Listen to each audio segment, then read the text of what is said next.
اس کے بنانے کے اوپر جو پیسے لگے وہ تو لگ گئے، اب ان کو قائم رکھنے کے لیے جو پیسے چاہیے وہ پاکستان کے پاس نہیں ہے۔ تو عالمی بینک نے کیا کیا، اس نے دونوں طرف سے فائدہ اٹھایا۔ پہلے اس نے قرضے دیے ان ڈھانچوں کو بنانے کے لیے، اب وہ کہتا ہے آپ نئے ڈیمز بنائیں تو بڑا اچھا ہے، لیکن یہ جو پرانے بنا رکھے ہیں اب ان کی مرمتی اور بحالی تو کرنی ہے آپ نے، اور اس کے لیے آپ کو 5 سے 6 ارب ڈالر کی ضرورت ہے۔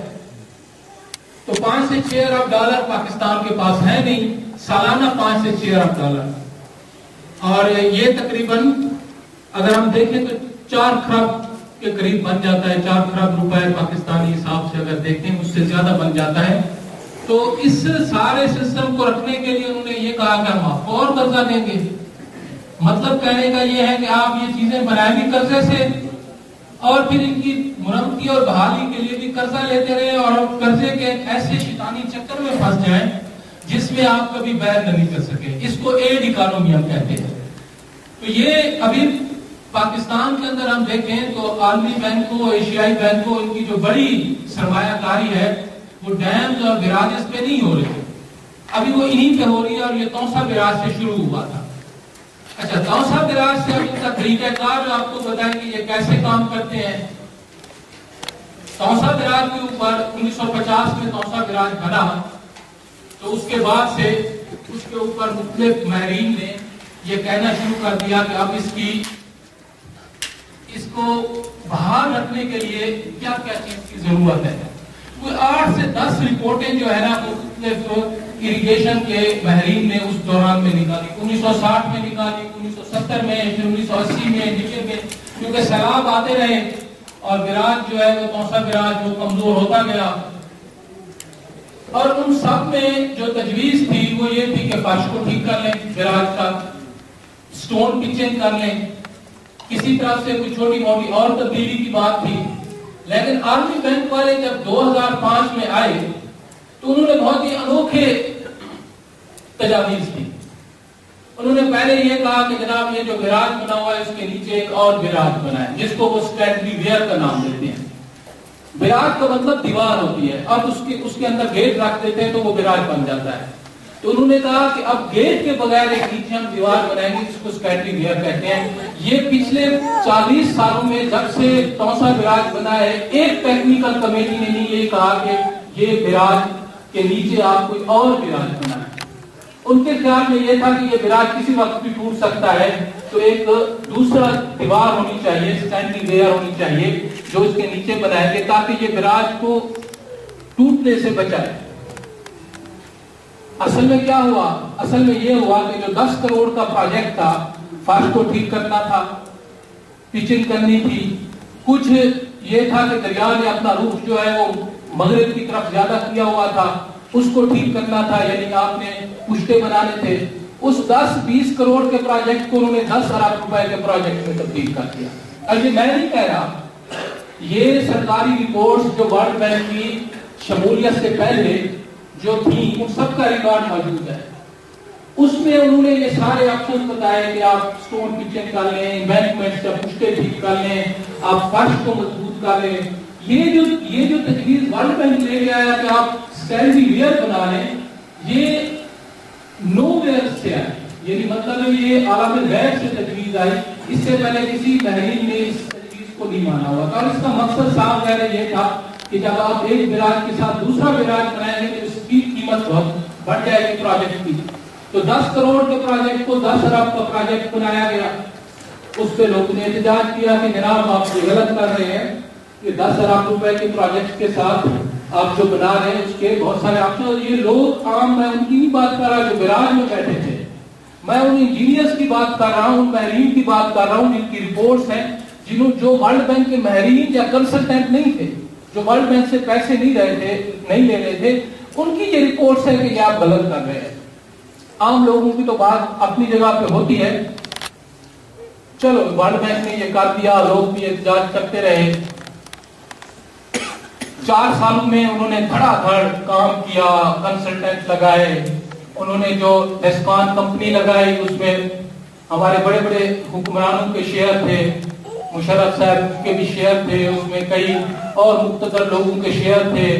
انہوں نے 6-7 ارب روپے کے اس میں سے کنٹریکٹ لیے، ٹھیکے لیے، یہ سارا ایک کاروبار ہوتا رہا۔ 2010 میں آپ کا عجیب سا کام ہوا، قدرت کے اوپر جیسے کہتے ہیں کسی کو قابو نہیں ہوتا، تو 2010 میں سپر فلڈ آ گیا۔ اب توسا بیراج جو کہ اس وجہ سے بنایا گیا تھا کہ یہ فیل نہ ہو اور اس سے لوگوں کو، یہاں کے لوگوں کو اور آبپاشی نظام چلتا رہے، وہ اگر آپ کو 2010 کے نظارے یاد ہوں تو مظفر گڑھ شہر جو 50-60 کلومیٹر جو ہے مشرق میں اب آتا ہے دریائے سندھ کے، جہاں کبھی دریائے سندھ کا پانی نہیں گیا، بیراج فیل ہوا، اور بیراج فیل ہونے کے بعد دریائے سندھ کا پانی دریائے چناب کے ساتھ جا کے ملا۔ یہ پہلی دفعہ تاریخ میں ہوا کہ جو موجودہ دور کی تاریخ ہے، میں لاکھوں کروڑ سال پہلے کی بات نہیں کر رہا، لیکن یہ کبھی نہیں ہوا کہ دریائے سندھ کا پانی جا کے چناب کے اندر ملے۔ پورا مظفر گڑھ ڈوبا، اس میں پاور سٹیشنز تھے وہ ڈوبے، اس میں آئل ریفائنریز تھی وہ ڈوبی، اس میں لوگوں کے گھر ڈوبے، مال مویشی ڈوبا، سب کچھ ڈوبا، اور اس سے نقصان کی کم از کم قیمت جو ہے وہ 6 سے 7 ارب ڈالر، یعنی یہ کروڑ روپے میں یہ نقصان ہوا۔ اگر ڈالر کو آپ پاکستانی روپے میں تبدیل کرے تو یہ کروڑ روپے کا نقصان ہے، کیونکہ جب آپ کی آئل ریفائنری پورا مہینہ بند ہو جاتی ہے تو آپ اس کے نقصان کو بھی شامل کرتے ہیں۔ جب آپ کا پاور پلانٹ جو ہے وہ بجلی نہیں دے رہا تو اس کو نقصان بھی شامل کرتے ہیں۔ آپ کا پورا انفراسٹرکچر، سڑکیں، مکان سب کچھ تباہ ہو گیا۔ اس پہ یہ ہو گیا جب تو لوگ نے کہا کہ یہ کیسے ٹوٹا، کیونکہ پروجیکٹ کمپلیٹ ہوا جون 2010 میں، سیلاب آیا اگست 2010 میں، تو پروجیکٹ کمپلیٹ ہونے کے 3 مہینے کے بعد جس پہ 10 ارب روپے لگائے تھے وہ پروجیکٹ فیل ہو گیا۔ اب وہ ٹوٹا کیسے، کس طرح سے ٹوٹا، اس پہ بہت سی باتیں ہیں، بہت ساری چیزیں ہیں، لیکن ایک چیز تو ہے کہ وہ بیراج کامیاب نہیں ہوا۔ بیراج خود نہیں ٹوٹا، اس کا مشرقی پشتہ ٹوٹا، تو اس کے ٹوٹنے کی بھی کئی وجوہات ہیں۔ اس کی ٹوٹنے کی میں تفصیل میں زیادہ نہیں جاؤں گا، لیکن اس کے ٹوٹنے کی کئی وجوہات ہیں، جو کہ پنجاب حکومت نے خود ایک کمیٹی بنائی جسے Punjab plant inquiry judicial committee کہتے ہیں، جوڈیشل کمیشن، یعنی ایک عدالتی کمیشن بنایا گیا پنجاب کے اندر، اور اس عدالتی کمیشن نے کوئی 8-7 مہینے پہلے اپنی 500 صفحوں کی رپورٹ شائع کر دی۔ اب اس رپورٹ میں صاف ظاہر ہے انہوں نے براہ راست تو ورلڈ بینک کو نشانہ بنانے کی کوشش نہیں کی، لیکن بہت سارے اس میں چیزیں ہیں جو کہ بتاتی ہیں کہ یہ منصوبہ کیسے بنا تھا اور اس پہ کس نے کیسے اپنا کردار ادا کیا جب سیلاب آیا۔ میں 4-5 آپ کو اس رپورٹ کے حقائق بتاتا ہوں۔ پہلی بات یہ ہے کہ نئے گیٹ بنائے گئے تھے بیراج کے اوپر، کروڑوں روپے کے گیٹ بنے تھے، اور جس وقت سیلاب آیا تو ان میں سے اکثر گیٹ جو ہے انہوں نے کام کرنے سے بند کر دیا، کیونکہ وہ گیٹ کمپیوٹرائزڈ بنائے گئے تھے کہ یہ کمپیوٹر کے ساتھ جڑے ہوئے ہوں گے، اور جو کمپیوٹر کا کنٹرول روم تھا وہ توسا بیراج میں تھا اور اس کا دوسرا کنٹرول روم لاہور میں تھا۔ تو جب یہ عدالتی کمیشن نے دیکھا کہ جو کمپیوٹر کا ریکارڈ انہوں نے چیک کیا تو کمپیوٹر کے ریکارڈ میں کوئی چیز نہیں تھی،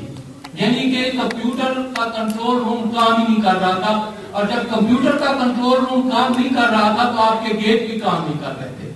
اکثر گیٹ، اور لوگ بھی بتاتے ہیں جو وہاں کے رہنے والے ہیں کہ وہ گیٹ جو ہے نا کس طرح سے جو ہے وہ ٹوٹے، کام انہوں نے نہیں کیا۔ اب یہ ایک ان کے پروجیکٹ کا ایک اہم حصہ تھا، گیٹوں کی تبدیلی اور اس کو کمپیوٹر کے ساتھ جوڑنا، یہ فیل ہوا۔ دوسرا جو فیل ہوا وہ یہ کہ انہوں نے 2 فٹ جو ہے بیراج کا فرش اونچا کیا، یعنی گیٹ اونچے کیے۔ جب آپ بیراج کا 2 فرش گیٹوں کو 2 فٹ اونچا کر رہے ہیں تو بیراج کے ساتھ جو حفاظتی پشتے ہوتے ہیں آپ کو ان کو بھی 2 فٹ کم از کم اونچا کرنا ہوتا ہے،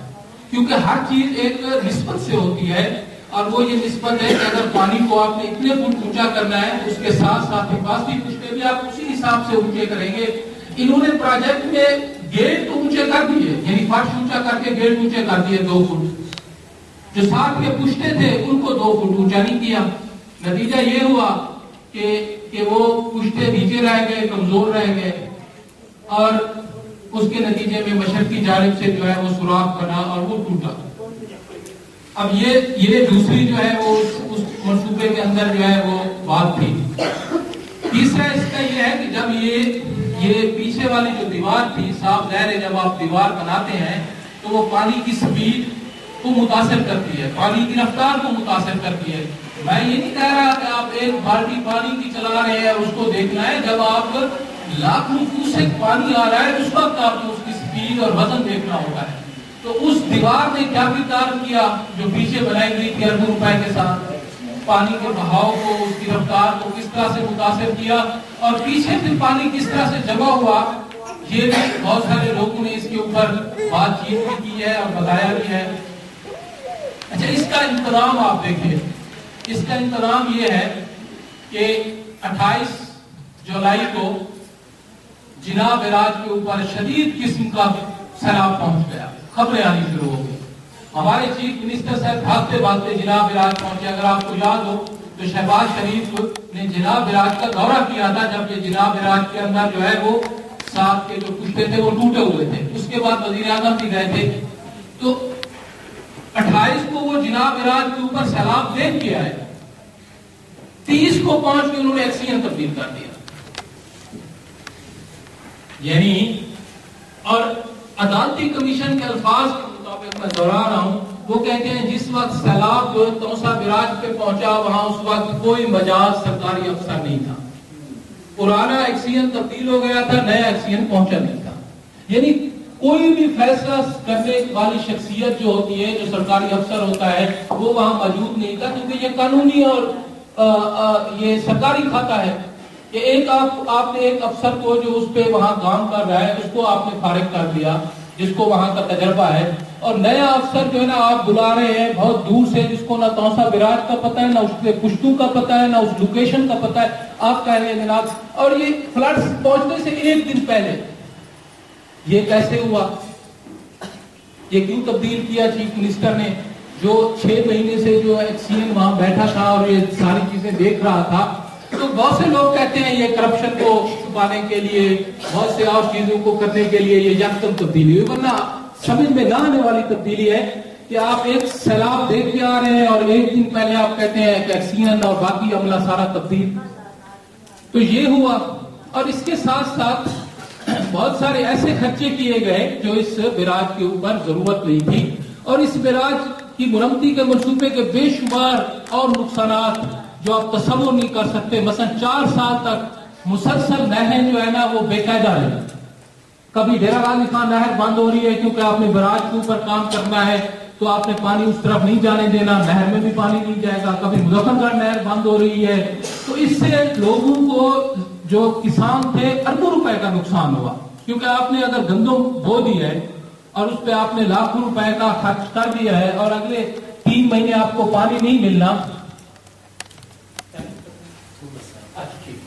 تو آپ نے پانی نہیں ملنا، تو اس کے نتیجے میں آپ کا اربوں روپے کا نقصان ہوا، اور لوگوں کے نقصان ہوئے جو وہاں قریب بیٹھے تھے۔ کہنے کا مقصد یہ ہے کہ یہ ساری چیزیں لوگوں کو پتا ہے، میں مختصراً تو یہ سارا کچھ کے باوجود دسمبر میں حکومت پنجاب نے عالمی بینک کے ساتھ جناب براج کی مرمتی کا نیا منصوبہ کر لیا، بجائے یہ کہ عدالتی کمیشن بیٹھتا وہ دیکھتا اور آپ دیکھتے کہ یہ توسا براج میں کیا کیا مسئلے آئے، مظفر گڑھ شہر کیوں ڈوبا، یہ اربوں ڈالر کا نقصان کیوں ہوا، اور اس منصوبے کی کیا خامیاں تھیں۔ بالکل وہی منصوبہ جسے کہتے ہیں نا الف سے لے کے یہ تک، وہی منصوبہ اٹھا کے انہوں نے جناب براج چلے گئے کہ اب ہم نے یہ جس کی مرمتی کرنی ہے۔ جناب براج 10 لاکھ کیوسیک کا پانی بھگتا چکا تھا اس سے پہلے، تو آپ نے اس کی میں کیا مرمتی کرنی ہے۔ ایک ذوالفقار چودھری ہے، ایک انجینئر ہے پنجاب انجینئر یونیورسٹی کے، انہوں نے ایک مضمون لکھا ہے، انہوں نے کہا ہے، دعویٰ کیا ہے کہ یہ 20 سے 25 کروڑ میں جناب براج کا جو ہے یہ مرمتی کا کام ہو سکتا ہے، اس نے دعویٰ کیا ہے، اور اس کا اس براج کے بنانے میں اور اس میں شروع میں بھی بہت کردار رہا ہے، بعد میں جو اس کی مرمتیاں ہوتی رہی ہے۔ تو اب یہ 12 ارب روپے پھر اس منصوبے کے اوپر لگا رہے ہیں۔ اور پھر جناب راج کے بعد جائیں گے اسلام راج، پھر اس کے بعد جائیں گے سلیمان کی. تو یہ پنجاب کے اندر اربوں خربوں روپے جو ہے نا آپ وہ نئے ڈیمز اور بیراجز کے اوپر نہیں لگا رہے، وہ ان کی مرمتی کے نام پہ لگا رہے ہیں. اور مرمتی ایسی کہ وہ 10 کروڑ کو 10 ارب روپے آپ لگاتے جائیں. تو یہ اس ساری بحث کو اگر ہم دیکھیں تو یہ پنجاب کے اندر جو بیراجز کی مرمتی اور بحالی کا کام ہو رہا ہے، یہ بنیادی طور پہ عالمی بینک اور اس کے جو یہاں پہ مدد کرنے والے افسران ہیں جن کے ساتھ وہ مشترکہ کام کرتے ہیں، یہ ان کا اپنی جو قرضہ دینا، پھر قرضے کے اوپر قرضہ دینا، پھر اس سے منافع کمانا، یہ اس حوالے سے دیکھیں تو آپ کو نظر آئے گا کہ یہ ایک انہوں نے اپنا، جیسے آپ لوگ سمجھیں گے کہ جو ٹھیکیدار ہوتے ہیں نا، وہ کہتے ہیں ہمیں نظام چلانا ہے. کسی کو ٹھیکہ دے دے سڑک کا، وہ اس کو پیسے دیتا ہے، پھر اس سے لیتا ہے، پھر اس سے دیتا ہے. یہ اب اپنا نظام چلا رہے ہیں، قرضوں کا نظام، اور یہ باقی منصوبے لوگوں کے اوپر کس طرح سے اثر کر رہے ہیں اس کا ان کو کوئی غرض نظر نہیں آتی. جی بہت شکریہ. Thank you very much. اور تفصیلی پریزنٹیشن کی